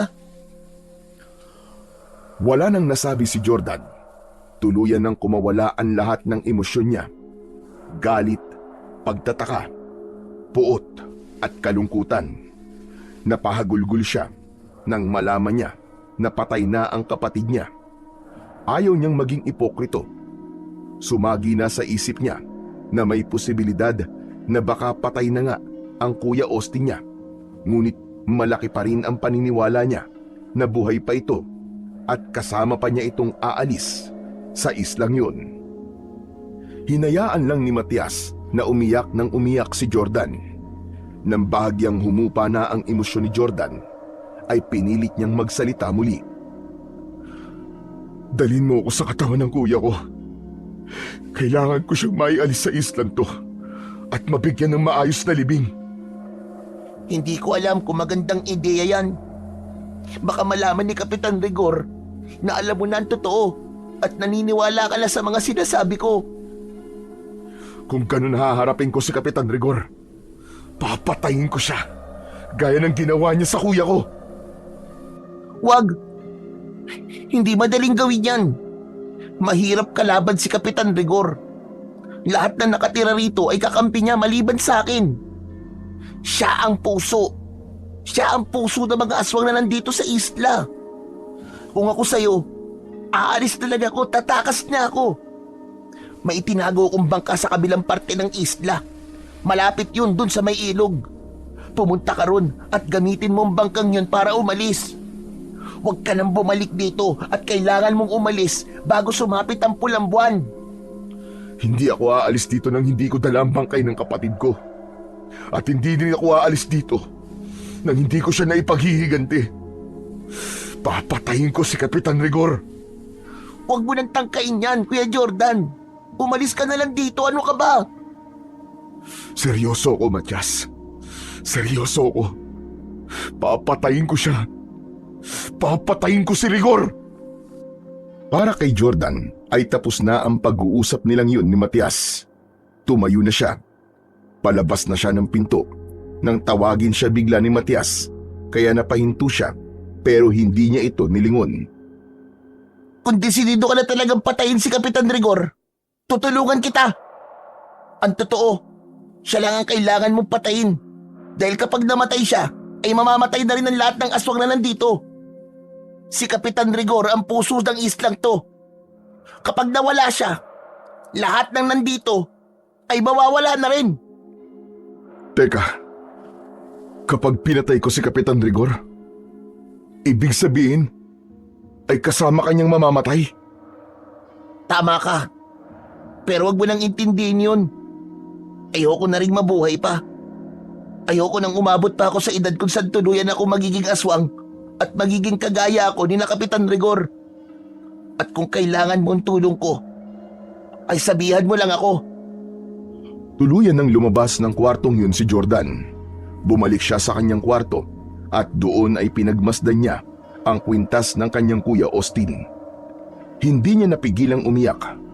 Ipinangako niya sa kanyang kuya na papatayin niya si Kapitan Rigor bilang paghihiganti. Pinilit ni Jordan na mag-isip ng pulidong plano kung paano niya papatayin si Kapitan Rigor. Pero dahil sa magulo ang utak niya ng mga sandaling yun, ay hindi siya makapag-isip ng maayos. Ang tanging plano na naisip niya ay ang wag munang ipaalam kay Kapitan Rigor na naniniwala na siya sa mga sinasabi sa kanya ni Matias. Para sa kanya, mas magkakaroon siya ng laban kung hindi alam ni Kapitan Rigor na alam na niya na isa itong aswang at ang lahat ng nakatira sa Isla Pulang Buwan. Pagsapit ng hapunan ay tahimik lamang si Jordan. Kahit gusto niya nang saksakin sa mata si Kapitan Rigor gamit ang tinidor, ay pinigilan niya ang kanyang sarili na gawin yon. Bukas na pala ang kapistahan ng aming isla, Jordan. Sa tingin ko, ay huminto muna tayo sa pagharap sa kapatid mo. Magiging abala ang mga tao rito, lalong-lalo na ako. Hindi magandang araw yun para maghanap ng nawawalang tao. Naiintindihan ko, Kapitan. Isa pa, wala rin akong balak na hanapin si Kuya Austin bukas. Gusto ko magpahinga na muna. Maganda yung naisip mo. Pwede ka rin makisali sa pista namin. Sigurado ko na malilibang ka. Lihim na nagkatinginan sina Jordan at Matias. Matapos yun, ay ibinalik ni Jordan ang tingin kay Kapitan Rigor na walang kaalam-alam sa matalim na tingin niya rito. Sinabi ni Jordan sa sarili na sa gabing yun ay sisiguraduhin niya na mapapatay na niya si Kapitan Rigor. Hindi siya papayag na sisikatan pa ito ng araw bukas. Matapos ang hapunan ay nagtungo si Jordan sa kwarto niya para kunin ang kanyang cellphone. Kinabahan siya nang hindi niya yun makita sa tabi ng lampara. Hinanap niya ang cellphone niya sa kanyang maleta pero wala rin yun doon. Sa pagsilip niya sa ilalim ng papag ay doon niya nakita ang kanyang hinahanap. Laking gulat niya nang makitang basag ang screen ng cellphone niya at hindi na yun nabubuksan. Tumiim ang bagang ni Jordan. Sigurado siya na si Kapitan Rigor ang may gawa nun. Alam niya na nagsisimula na itong kumilos para hindi na talaga siya makaalis sa isla at sa pagsira nito sa cellphone niya ay isang hakbang yun upang mawalan siya ng kontak sa mundo sa labas ng Isla Pulang Buwan. Lumabas siya ng bahay at nagtungo sa likod. Doon siya huminga ng maluwag. Nakita niya si Matias sa tabi ng balon habang naguhugas ng mga pinagkainan. Lumapit siya rito at nagpanggap siya na tinutulungan ito. Matias, binasag ni Rigor ang cellphone ko. Sigurado ako na siyang may gawa nun. Bukas na kasi ang pulang buwan, Kuya Jordan. Naninigurado na siya na hindi ka magkakaroon ng pagkakataon na humingi ng tulong. Mamaya papatayin ko na siya, Matias. Kailangan matapos ng kasamaan niya. Sigurado ka bang kaya mo siyang patayin? Wala akong pagpipilian kundi ang subukang patayin siya. Kapag napatay ko na siya, ay saka ko hahanapin ang katawan ng kapatid ko at aalis na ako sa islang to. Pero Matias, talaga bang ayos lang sa'yo na patayin ko si Rigor? Alam mo ang mangyayari sa'yo kapag nagtagumpay akong gawin yun. Matagal ko nang gustong mamatay si Kapitan Rigor, Kuya Jordan. At handa rin ako mamatay kasama niya para wala na silang mabiktima ng mga tao na nagpupunta sa island to. Hangad ko ang tagumpay mo, Kuya. Mag-iingat ka. Maraming salamat, Matias, ha. Sorry kung hindi kagad ako naniwala sa'yo. Naiintindihan kita, Kuya. Alam ko na mahirap talagang paniwalaan ng kababalaghan na nangyayari sa islang to. Lalo na para sa mga taong kagaya mo na lumaki sa syudad. Oo nga pala. Meron ba akong maitutulong sa'yo, Kuya? Sa ngayon wala, Matias. Malaki ang tiwala ko sa sarili ko na magtatagumpay akong patayin mamaya si Rigor. Huminto na sa pag-uusap ang dalawa nang sumilip sa bintana mula sa kusina si Kapitan Rigor. Tumingin ito sa kanila. Nakangiting kumaway si Jordan sa kapitan upang hindi ito makaramdam na may pinaplano siyang masama para dito. Alauna na ng madaling araw, hindi mapakali si Jordan sa kanyang silid. Panay ang lakad niya habang hawak ang isang kutsilyo na kinuha niya kanina sa kusina. Alam niya na sa oras na yun ay tulog na si Kapitan Rigor at maaari niya nang isagawa ang kanyang plano. Ngunit hindi pa niya yun magawa dahil bigla siyang inatake ng kaba at takot. Kung sakali kasi ay yun ang unang beses na papatay siya. Ano ba? Ano ba, Jordan? Bakit ngayon ka pa dinadaga? Isipin mo na lang na hindi tao ang papatayin mo kundi isang aswang. Isa pa, kailangan mong patayin si Rigor para maipaghiganti mo ang kuya mo. Huminto si Jordan sa paglalakad. Huminga siya ng malalim at kahit may kaba pa rin ay lumabas na siya ng kwarto upang isagawa na ang pagpatay kay Kapitan Rigor. Nang nasa harapan na siya ng pinto ng silid ni na Kapitan Rigor, ay itinulak niya yon. Madali niya yung nabuksan dahil hindi yon nakalak. Sinabihan niya kasi si Matias kanina na siguruduhin ito na hindi nakalak ang pinto ng kwartong yun bago ito matulog. Sa pagpasok niya sa kwarto ay nakasindi ang lampara ron, kaya nakita niya ang isang tao na nakatalukbong ng kumot mula ulo hanggang paa na nakahiga sa papag. Base sa haba ng katawan ng tao ay sigurado siya na si Kapitan Rigor yun. Wala roon si Matias at ang hinala niya ay lumabas ito dahil alam nito ang gagawin niya. Marahang humakbang si Jordan papalapit sa papag. Unti-unting namuo ang malamig na pawis sa kanyang noo habang mahigpit niyang hawak ang kutsilyo. Nang nasa tabi na siya ng papag ay walang pagdadalawang isip na itinarak niya ang kutsilyo sa dibdib ng taong nakahiga. Paulit-ulit niyang sinaksak yun habang mabilis na binalot ng galit ang kanyang puso. Hayop ka! Para to sa kapatid ko at sa mga taong pinatay niyo! Demonyo ka, Rigor! Demonyo ka! Pakiramdam ni Jordan ng mga sandaling yun ay wala na siya sa kanyang sarili habang sumisigaw at walang tigil niyang sinasaksak ang inakala niyang si Rigor. Hanggang sa natigilan siya dahil napansin niya na wala siyang nakikitang dugo kahit ilang beses niya nang sinasaksak si Kapitan Rigor. Doon na niya hinablot ang kumot at nagimbal siya dahil wala roon si Kapitan Rigor. Ang nandoon lamang ay mga unan na hinanay para magmukhang tao kapag tinakluban ng kumot. Napapitlag siya nang may narinig siyang kaluskos sa ilalim ng papag. Sumilip siya ron at doon niya nakita si Matias na nakatali ang mga kamay at paa. Meron tumbusal sa bibig at bakas sa mga mata nito ang takot. Hinila ni Jordan si Matias palabas sa ilalim ng papag. Ginamit niya ang kutsilyo upang mabilis niyang maalis ang lubid na nakatali rito. Nang alisin niya ang busal sa bibig ng binatilyo, ay agad itong nagsalita. Kuya, patawarin mo ako. Sinabi ko kay Kapitan Rigor ang plano mo. Narinig niya pala ang usapan natin kanina sa likod ng bahay. Si Rigor, nasan siya? Sabihin mo sa akin, Matias. Nandito ko, Jordan. Nanlamig si Jordan nang marinig niya ang malalim na boses ni Kapitan Rigor sa kanyang likuran.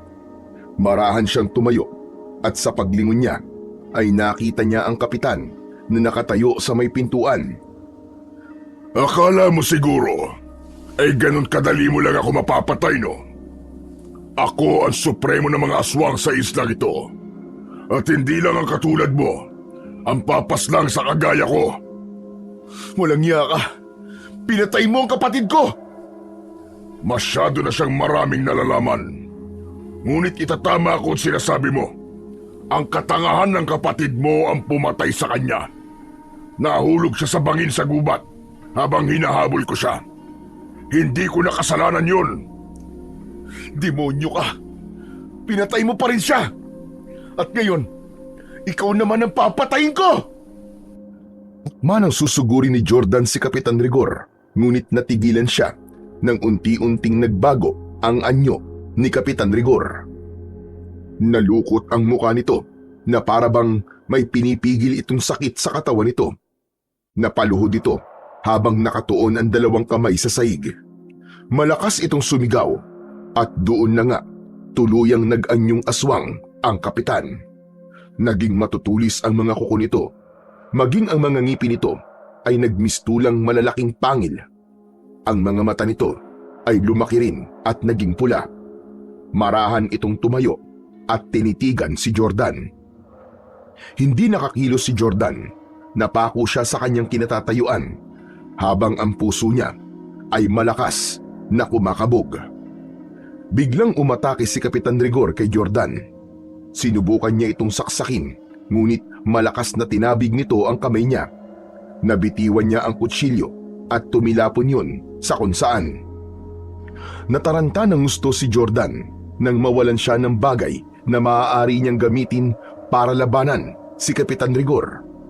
Doon na siya sinunggaban ng aswang. Napahiga siya sa sahig at agad na pumaibabaw ang aswang sa kanya. Sa gilid ng mata niya ay nakita niya si Matias na nakatulala at gulat na gulat. Kuya Jordan! Humanda ka sa akin, Matias. Ikaw ang isusunod ko. Papatayin kita. Wala kang utang na loob. Matias! Tumakas ka na! Dalian mo! Tumakas ka na!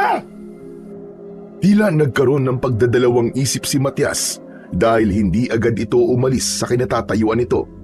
Ngunit nang mapagtanto nito na hindi na ito ligtas doon, ay tumakbo na ito palabas ng silid.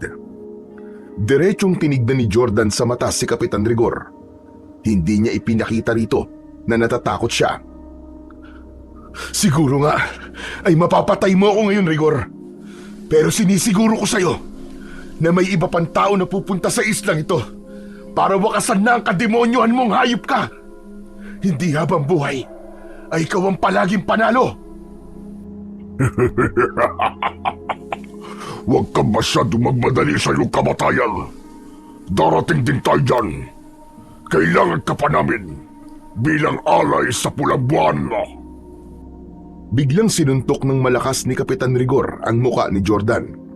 Nanlabo ang paningin ni Jordan at nahilo siya. 2 suntok pa ang tumama sa muka niya at pagkatapos ng pangalawa ay doon na siya tuluyang nawalan ng ulirat. Sa muling pagbukas ng mata ni Jordan ay nakatali na ang mga kamay niya sa kanyang likod. Maging ang mga paa niya ay nakatali rin gamit ang lubid. Nasa kwarto siya ni Kapitan Rigor. Maliwanag na sa labas at naririnig niya ang ingay ng mga tao na naghahanda para sa kapistahan na sinabi ng kapitan. Pinilit niyang makawala mula sa pagkakatali, ngunit masyadong mahigpit ang pagkakatali ng lubid. Hindi ako pwedeng mamatay dito.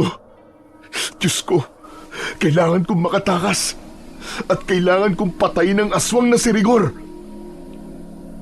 Bumukas ang pinto at pumasok si Kapitan Rigor na nakangisi. Hayop ka! Pakawalan mo ako dito, Rigor!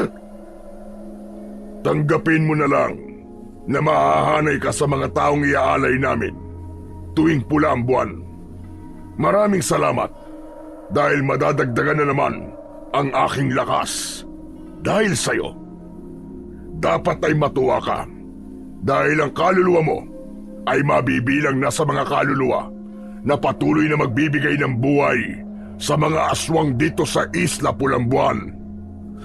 Hayop ka! Mga demonyo kayo!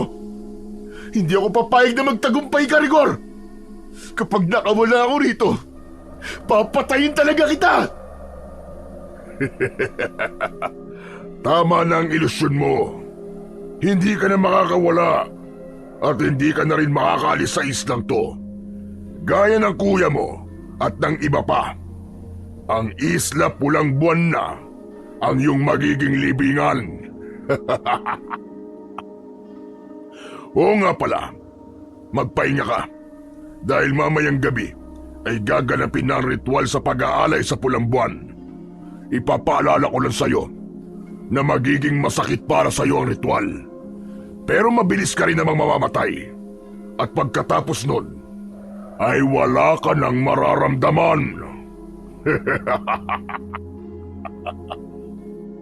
Tumalikod na si Kapitan Rigor at naglakad palabas ng kwarto. Walang hiya ka, Rigor. Hindi ka magtatagumpay. Papatayin kita. Papatayin kita! Makakawala ko rito! Tandaan mo yan! Malakas na halakhak ang isinagot ni Kapitan Rigor kay Jordan hanggang sa tuluyan na itong nawala sa kanyang paningin. Sandaling nag-isip si Jordan ng paraan kung paano siya makakawala at makakatakas. Ngunit tila agad siyang nawalan ng pag-asa dahil hindi niya magawang maalis ang lubid na nakatali sa kanya kahit na ano pa ang gawin niya. Napakabagal ng pag-usad ng oras para kay Jordan ng mga sandaling yun. Pinipilit pa rin niyang makawala sa pagkakatali pero hindi pa rin siya magtagumpay. Nang dumilim na sa labas, ay mas lalo siyang nawalan ng pag-asa na makakawala pa siya. Unti-unti na niyang tinanggap na sa gabing yun ay magaganap na ang kanyang kamatayan. Habang nasa isang sulok ng kwarto, ay nakatingin lang sa kawalan si Jordan. Nanghihina na siya dahil sa walang tigil na pagpupumilit na makawala. Siguro nga'y mamamatay na ako ngayong gabi. Pero Panginoon, sana kapag namatay ako, ay hayaan mo na magkasama kami ni Kuya Austin sa kabilang buhay. Yun na lamang ang hiling ko sa inyo. Nagulat si Jordan nang biglang bumukas ang pinto. 2 aswang ang pumasok. Nilapitan siya ng mga aswang at itinayo siya. Hinila siya ng 2 palabas ng kwarto. Nagpumiglas naman si Jordan. Saan niyo ako dadalhin? Bitiwan niyo ako! Saan niyo ako dadalhin? Nanatiling tikom ang bibig ng 2 aswang. Patuloy ang mga yon sa pagkaladkad sa kanya hanggang sa labas ng bahay. Kinabahan si Jordan nang makita niya sa kalangitan na kulay dugo ang buwan. Doon niya napagtanto na isasagawa na ang ritual ng pag-aalay.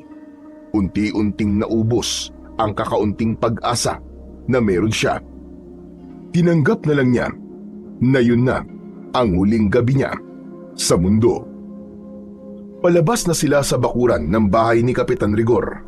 Nang mula sa kung saan ay biglang sumulpot si Matyas na may dalang matalim na itak. Walang pag-aalinlangang sinaksak ni Matyas sa tiyan ang isang aswang. Nang napaluhod ito, ay hiniwa nito ang leeg ng aswang na agad nitong ikinasawi. Ang isang aswang naman ay binitiwan si Jordan upang atakihin si Matyas.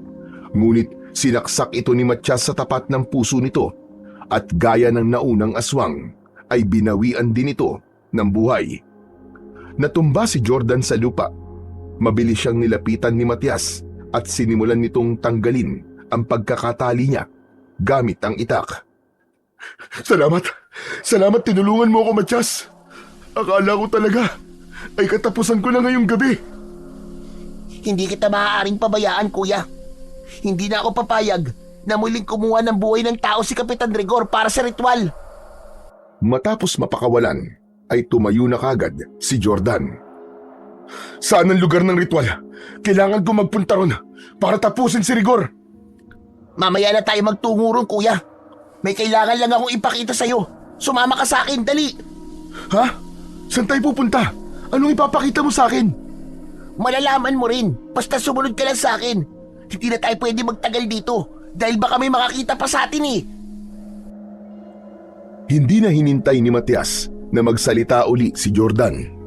Mabilis itong tumakbo palayo sa bahay ni Kapitan Rigor. Wala nang nagawa si Jordan kundi sundan ang binatilyo. Mabilis ang pagtakbo nilang dalawa. Nagtiwala na lamang si Jordan kay Matyas at hindi niya maiwasang mag-isip kung saan siya dadalhin ni Matyas at kung ano ang ipapakita nito sa kanya. Pumasok sina Jordan at Matyas sa gubat. Patuloy lang si Jordan sa pagsunod kay Matyas hanggang sa huminto ito malapit sa malaking puno ng balete. Natandaan niya nang magtungo sila ron ni Kapitan Rigor ay umiwas doon ang kapitan na para bang meron itong kinatatakutan sa lugar na yon. Teka, anong gagawin natin dito, Matyas? Nasaan ang ipapakita mo sa akin? Mula sa likod ng balete ay isang lalaki ang biglang lumabas. Nanlaki ang mga mata ni Jordan sa pagkakagulat nang makita niya na ang lalaki ay walang iba kundi ang kapatid niyang si Austin. Madungis ito, humpak ang pisngi at payat ang katawan. Otomatikong tumulo ang luha ni Jordan. Sa dami na nangyari sa islang yon, ang makitang buhay ang kapatid niya ang pinakahuling bagay na inaasahan niyang mangyayari dahil ang alam niya ay patay na ito. Kuya? Kuya Austin? Jordan? Parang bata na tumakbo si Jordan kay Austin at mahigpit niya itong niyakap.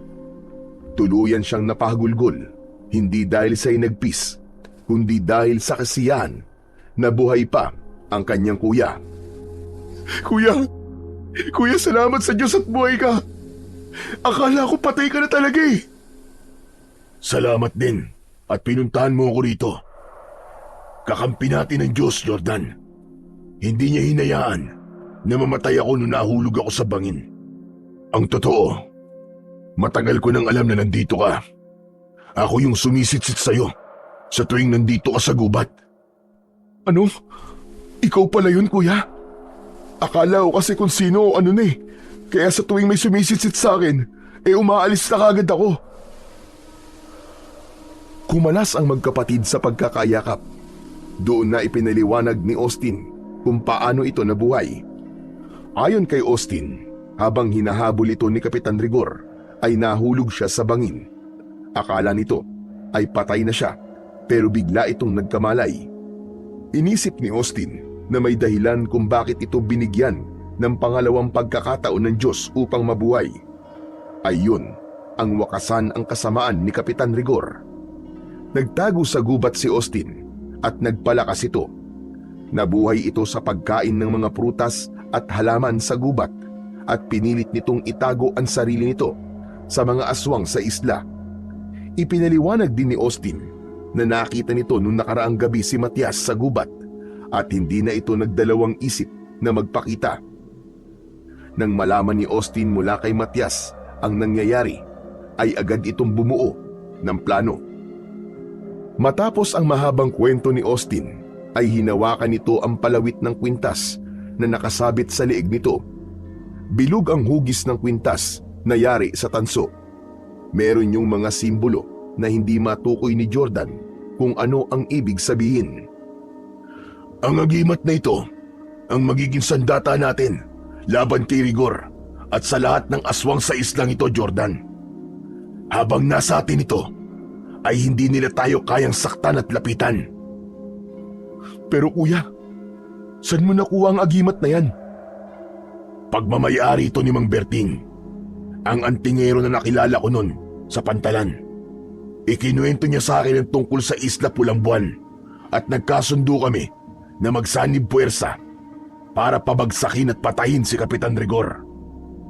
Pero sa kasamaang palad ay napatay siya ng mga aswang at dito sa tabi ng puno ng balete nila inilibing ang kanyang katawan kasama ang agimat na ito.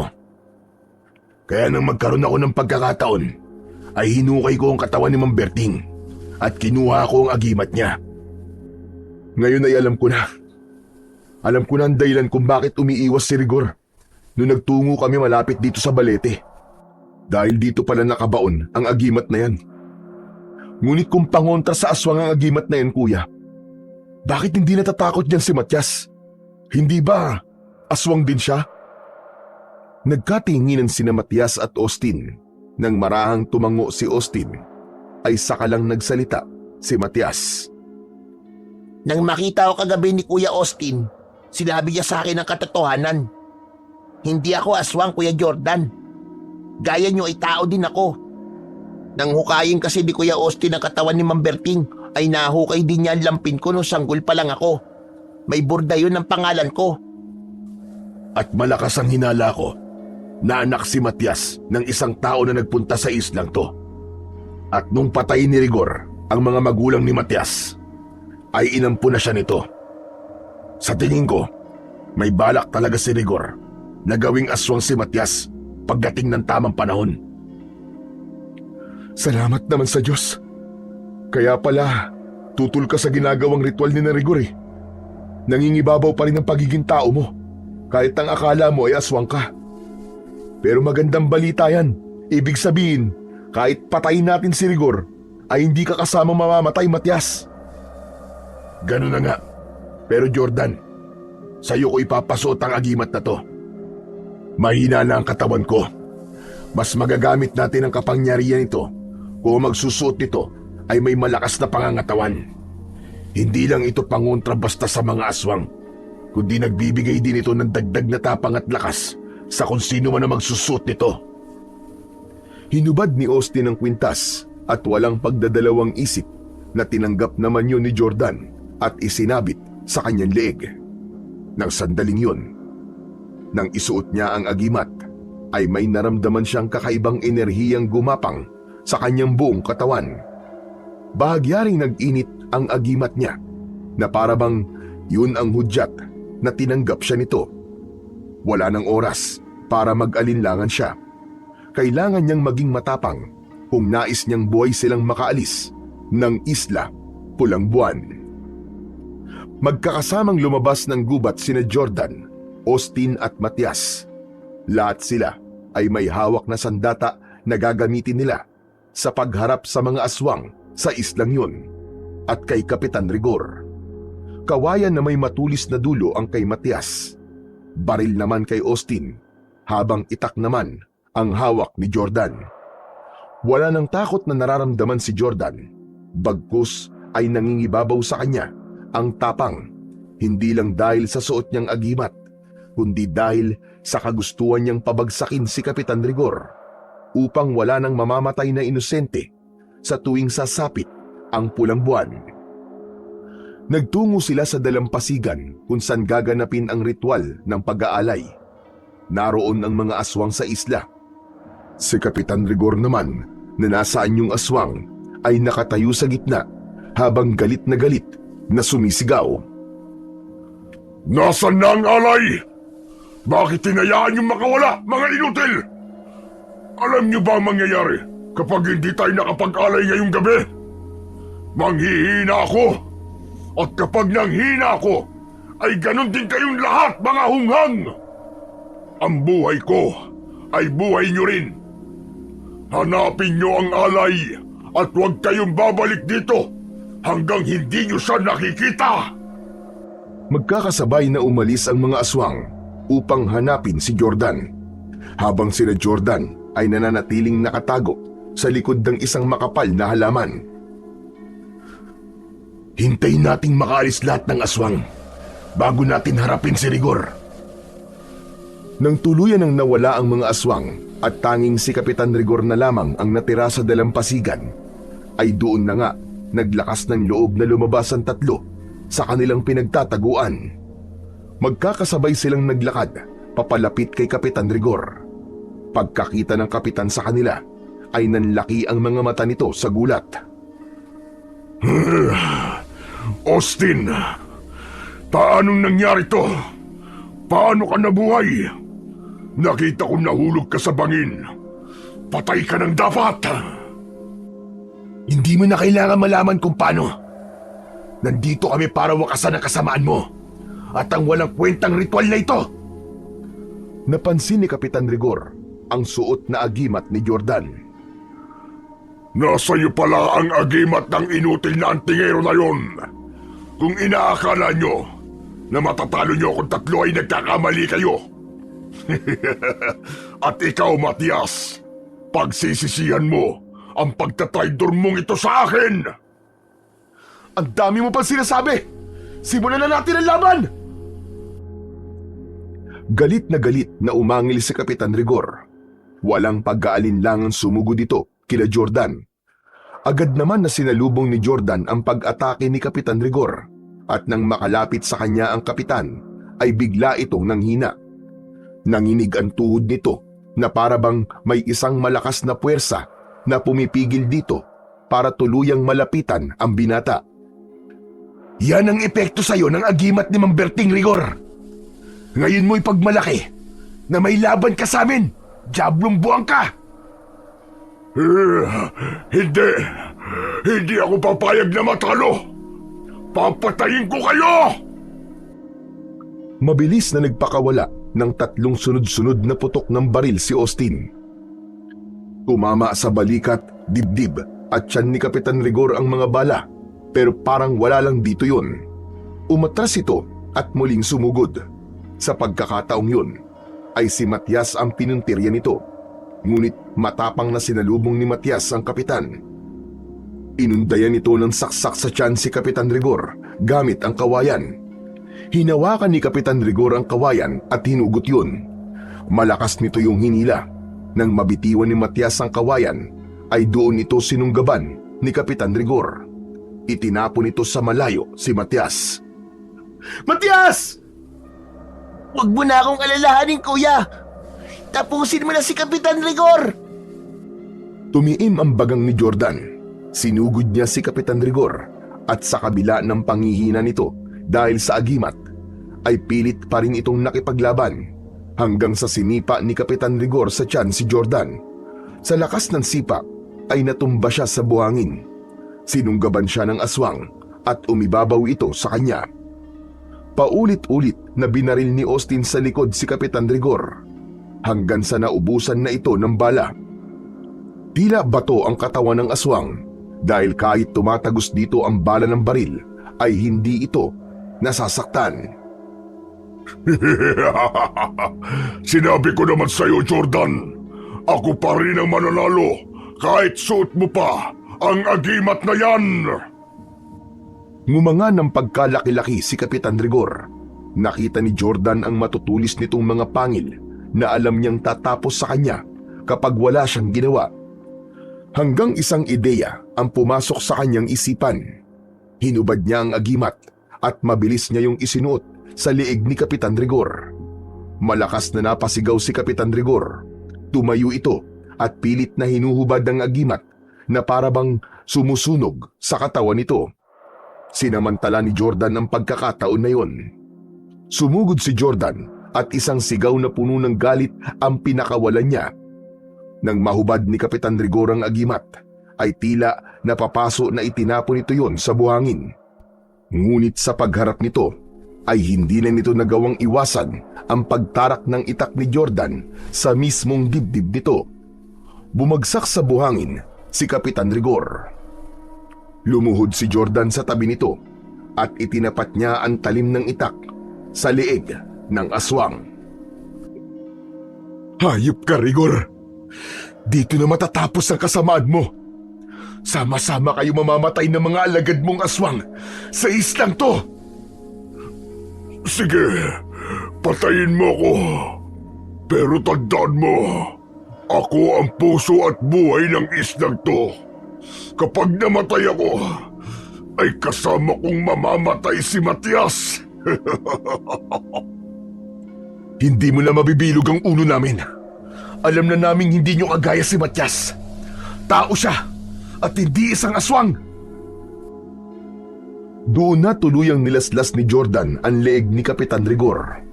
Sumirit ang dugo nito. Pilit na sumasagap ng hangin ng kapitan habang unti-unti itong binabawian ng buhay. Kasunod ng pagkamatay ni Kapitan Rigor ay narinig nila ang malakas na pagpalahaw ng mga aswang sa iba't ibang parte ng isla. Alam ni na Jordan na kagaya ni Kapitan Rigor ay binabawian na rin ng buhay ang mga yun. Nang tumahimik na ang buong paligid, ay nilapitan si Jordan nina Austin at Matias. Tinapik ni Austin sa balikat ang kanyang kapatid. Ang galing mo, tol. Pinahanga mo ako, ah. Salamat, kuya. Tara na. Umalis na tayo sa islang to. Ang sabi ni Matias ay meron siyang bangka sa kabilang parte ng isla. Hinuha ni Jordan ang agimat at magkasabay na silang naglakad patungo sa kinaroroonan ng bangka na gagamitin nila paalis sa Isla Pulang Buwan. Ngunit natigilan sila nang mapansin nila na wala sa tabi nila si Matias. Nakita nila si Matias na nakatayo ilang metro ang layo sa kanila. Matias! Ano pang ginagawa mo dyan? Tara na! Aalis na tayo! Wala akong pupuntahan. Hindi ko alam kung meron pa akong pamilya sa labas ng islang to, kuya. Binalikan ni Jordan si Matias at hinawakan ito sa balikat. Matias, simula ngayon, kami na ni Kuya Austin ang pamilya mo. Pwede kang tumira sa bahay ko. Malaki ang naitulong mo sa amin ni Kuya. At dapat lang, nasuklian namin yun. Hindi nakapagsalita si Matias. Bigla itong umiyak at yumakap kay Jordan. Gumanti ng yakap si Jordan at nang magkatinginan sila ni Austin ay nakangiti itong tumango. Alam ni Jordan na sang-ayon ang kuya niya sa sinabi niya na sila na ang aampon kay Matias. Matapos ang lahat ay nilisan ni na Jordan ang Isla Pulang Buwan gamit ang bangka ni Matias. Tahimik silang naglayag pabalik sa kabiasnan na dala ang ala-alang puno ng takot at katapangan. Sa pagbabalik nila sa syudad ay agad nilang sinimulan ang panibago nilang buhay. Pinag-aral ni na Jordan at Austin si Matias sa isang pribadong paaralan upang matuto itong makisalamuha sa ibang tao. Si Jordan, bagamat hindi lubusang makalimot sa masalimuot na karanasan sa Isla Pulang Buwan, ay mas piniling magpatuloy dala ang paniniwala na kahit nasa pinakamadilim na lugar ay may liwanag pa rin at pag-asa na matatagpuan. Basta't malakas ang iyong pananampalataya sa Diyos na lumikha ng lahat. So yun mga idol, sana po ay nagustuhan nyo ang ating kwento para sa araw na to.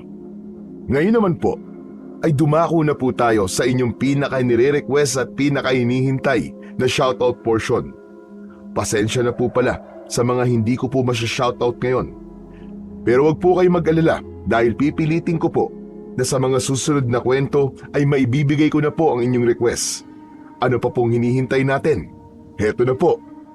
Shoutout po at maraming salamat Rachel Tapulado. Shoutout po Carolina Olea from Canada. Shoutout po sa lahat po ng mga OFW natin dyan na nagtatrabaho po sa Canada. At hello po sa Arellano family dyan po sa Alberta. Shoutout po Beverly Santos from Cotabato City. Shoutout po Jonalyn Marquez from Muscat, Oman. Shoutout po at maraming salamat Daisy Villanueva. Maraming salamat po sa walang sawa niyong pakikinig. Shoutout po Luz Rivera. Shoutout po Rose Ann Renigan mula Antipolo. Shoutout po Ramil Fariolin from Bacoor, Cavite. Shoutout po Margie Ogdiman and family. Shoutout po Alvin Arpon from Pagbilao, Quezon. Shoutout po Myla Pateño. Shoutout po Mark Ariel Katindoy. At shoutout po Daryl Lorica. Shoutout daw po sa Team Manunugis na sina Harlem, Daryl, Arlan, Jamir, Densyo, Damian at si Erickson. Hello po sa inyo mga Team Manunugis. Shoutout po Delia Luwage Tonso. Shoutout po Marcus Q90 from Oman. Shoutout po kay Ninya Grace Dio. Shoutout daw kay Mitz from Kuwait. Shoutout po Badong Tampolo. Shoutout po kay Kit Liumel from Quezon City. At syempre, shoutout po Franz Anthony Galon. Shoutout daw kay Mark Anthony Galon and Galon family at saka sa Aribado family from Cebu. Muli po, maraming salamat po sa inyong walang sawang suporta at pakikinig ng mga kwentong aswang at kwentong katatakutan sa aking munting channel na The Voice Addict at Apong Isaak. Hanggang sa susunod pa pong kwento na magpapatindig ng inyong mga balahibo mula sa mundo ng kababalaghan.